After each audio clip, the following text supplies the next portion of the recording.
Saudara-saudari yang terkasih, selamat subuh. Sudah mengantuk? Sudah ya. Belum ada, sudah nguap-nguap dari tadi saya lihat dari depannya. Semoga khotbah saya bisa membuka mata Anda, semoga tidak membuat mengantuk. Amin. Saudara-saudari yang terkasih, di sebuah desa pinggiran, ada seorang kakek-kakek yang hidup sebatang kara. Sebetulnya kakek ini punya banyak anak, tetapi anaknya sudah tersebar di berbagai kota dan sudah sukses. Oleh karena itu, anak-anak ini setiap bulan selalu memberikan banyak uang, hadiah, dan juga surat-surat kepada kakek ini, kepada ayah mereka. Tetapi sayang sekali setiap perayaan Natal, mereka tidak pernah pulang mengunjungi ayahnya yang hidup tinggal sendiri itu. Karena si nenek, istrinya, ibu mereka kebetulan sudah meninggal. Dan tahun ini, Natal 2024, anak-anak sudah memberitahu kepada si kakek itu bahwa mereka sudah pasti tidak bisa pulang kampung lagi untuk mengunjungi dia. Tidak berapa lama surat diterima oleh anak-anak mereka di kota, anak-anak kakek ini di kota. Mereka menerima surat yang berbunyi, yang mengabarkan bahwa kakek ini sudah meninggal dunia. Maka anak-anak dan cucu ini bergegas, cucunya kakek itu ya, bergegas pulang ke kampung, dan mereka pun tiba di rumah masa kecil mereka. Mereka heran karena ternyata rumah itu sepi. Tidak ada bunga-bunga, karangan bunga yang menunjukkan bahwa sedang ada upacara perkabungan. Tidak ada tetangga sekitar yang berkumpul. Dan ketika mereka masuk ke dalam rumah, mereka juga tidak menemukan peti mati. Lah, katanya ayah kita sudah meninggal. Tiba-tiba dari dalam dapur, sang kakek muncul. Lalu dengan lirih, dia menyapa, "Anak-anakku, welcome, selamat datang." Anak-anak dan cucunya syok. Waduh, kenapa ada lagi? Antara senang, antara kaget, ternyata si kakek masih hidup. Lalu si kakek ini mengatakan, "Saya mohon maaf karena saya berbohong kepada kalian bahwa saya telah meninggal. Sebab saya tidak menemukan cara lain untuk mengumpulkan kalian. Bertahun-tahun lamanya saya minta kalian pulang, tapi selalu bilang sibuk, tidak ada waktu. Tetapi karena saya bilang bahwa saya meninggal, akhirnya dengan segera kalian berkumpul di sini, dan mumpung kalian sudah datang lengkap di rumah kita, mari kita pesta Natal bersama-sama sekeluarga." Akhirnya happy ending. Saudara-saudari yang terkasih, inilah kerinduan dari para orang tua. Kehadiran anak dan cucunya. Ini juga yang merupakan kerinduan anak-anak sekalian. Kehadiran dan kasih sayang dari orang tuanya. Ada banyak anak yang diberi mainan bagus-bagus, uang begitu banyak, angpau, diberi makanan enak-enak, tetapi mereka tidak tampak begitu bahagia dibandingkan ketika mereka dirawat, diurus oleh ayah dan ibunya. Dibandingkan ketika mereka diajak sekedar bermain tetapi bersama dengan orang tuanya. Inilah kebahagiaan terbesar kita sebagai manusia, yakni kehadiran dan perhatian dari orang-orang terdekat kita, dari orang-orang yang kita cintai dan tentunya mencintai kita. Dan saudara-saudari, Tuhan Yesus betul-betul mengetahui kebutuhan dasar kita ini sebagai manusia. Oleh karena itu pada malam hari ini dia memberikan kepada kita kado Natal yang paling istimewa. Dia memberikan kepada kita hadiah yang tidak terukur dengan materi, yakni kehadirannya sendiri.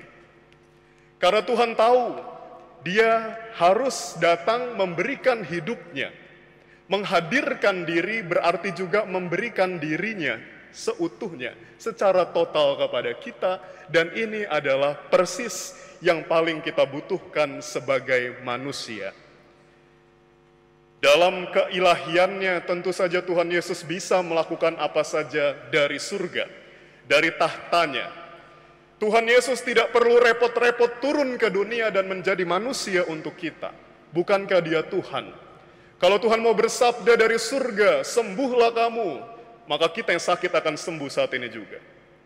Kalau Tuhan mau supaya kita sukses dalam kerjaan, dalam ujian, dalam studi, atau kalau Tuhan ingin menjadikan kita kaya raya dalam sekejap, Tuhan tinggal berfirman dari surga, maka terjadilah di dunia seperti apa yang Tuhan firmankan. Tetapi kenapa Tuhan mau repot-repot datang ke dunia? Karena sekali lagi Tuhan menyadari bahwa kehadiran adalah sesuatu yang sangat kita rindukan dan butuhkan sebagai manusia. Maka Dia mau datang kepada kita. Dan karena kehadiran Tuhan ini bersifat kekal, kalau Tuhan memberi kita harta, itu semua akan lenyap pada masanya. Segala sesuatu yang duniawi bersifat fana. Namun kehadiran Tuhan itu bersifat kekal, karena Dia tidak hanya hadir, namun membawa keselamatan dan damai kepada kita. Dan kedatangannya kekal, Dia hanya lahir satu kali 2000 tahun yang silam ke bumi ini. Tetapi setiap tahun dunia merayakan Natal. Artinya kelahirannya ini menjadi sesuatu yang kekal, perennial, abadi, yang kita rayakan setiap tahunnya.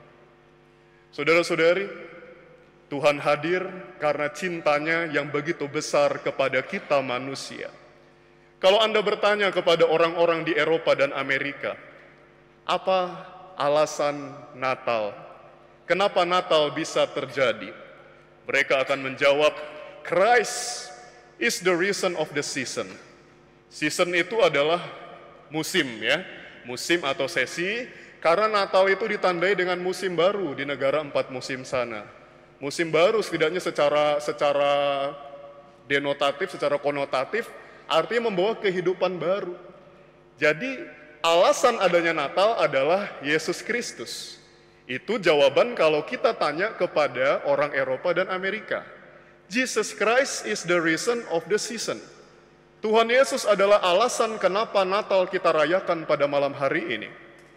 Namun kalau kita bertanya kepada Allah, apa alasan Natal ya Bapa, Allah Bapa?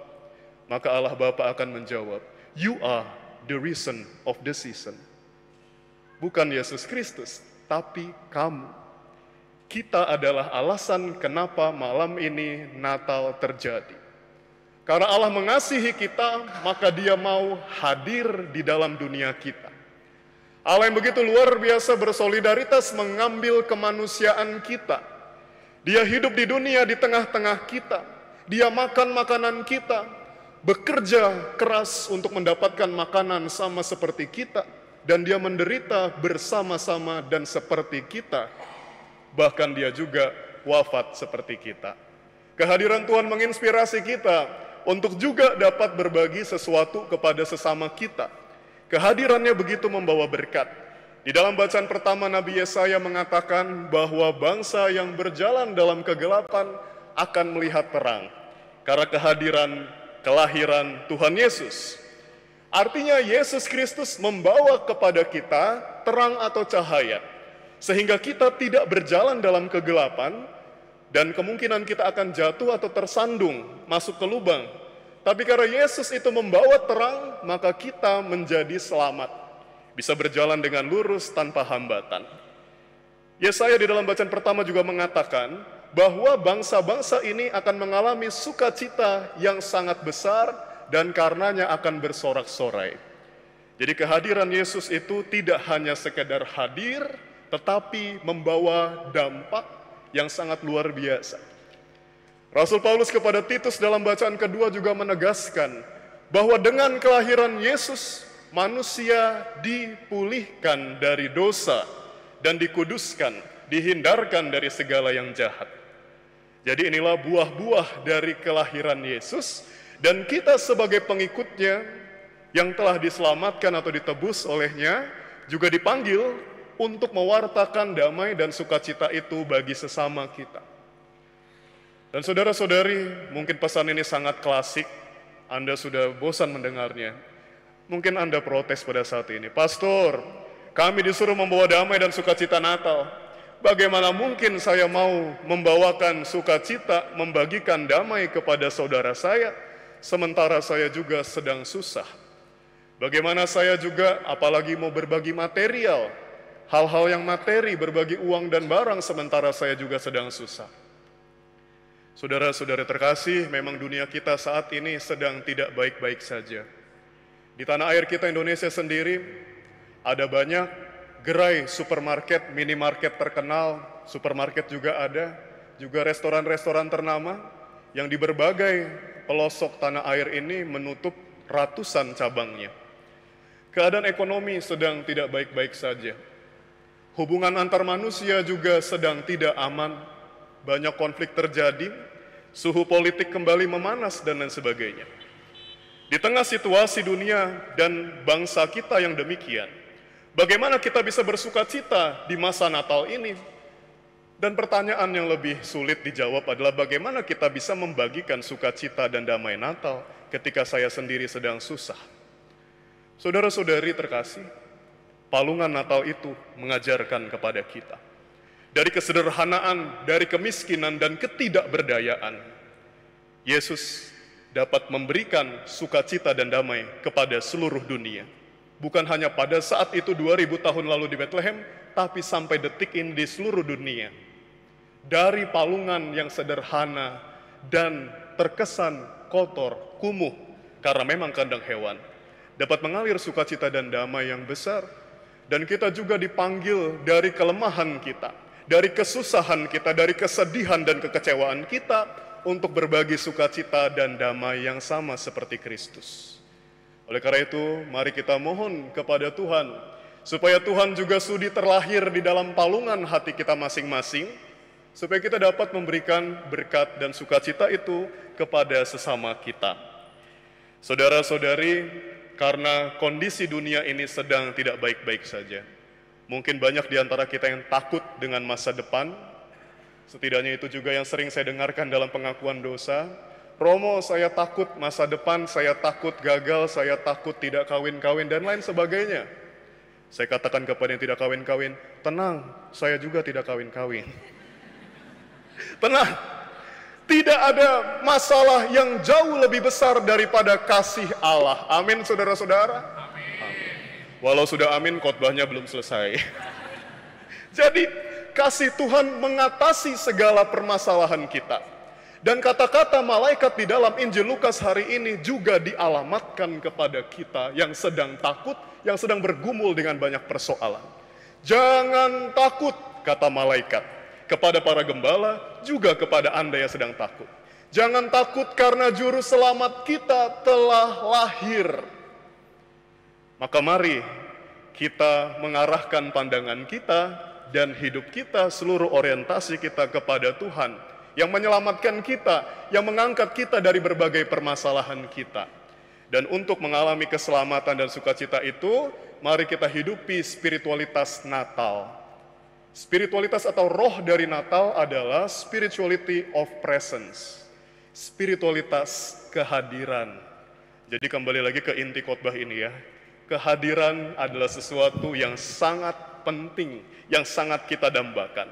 Maka supaya sukacita Natal kita itu terasa, mari saudara-saudari, ini sudah lewat tengah malam, tentu saja tidak ada jam makan lagi.